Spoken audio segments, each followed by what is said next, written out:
This maze is our logo, and there's only one correct path through it, with some pivot points. We designed it from scratch and it turned out harder than expected. Hey, welcome back to the channel. Here's how we designed it, printed it, and tested out our logo maze. Let's start from the design. The design was pretty simple.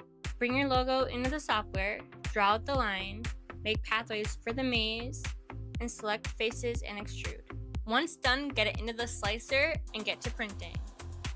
As you can see, this maze is as big as our bed, so the print took about 6 hours with the filament change. Choosing 2 colors since we don't have a multi-filament printer yet, I'm still happy with how it turned out. There is some stringing.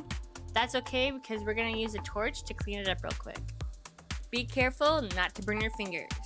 Don't worry, I didn't. And once it's all cleaned up, all you need to do is put a 3.5mm ball at the start and see if we can solve it.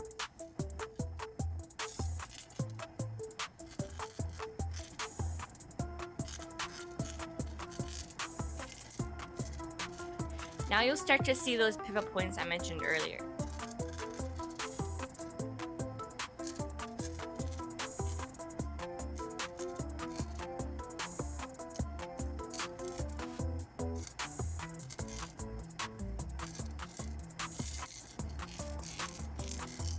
And done.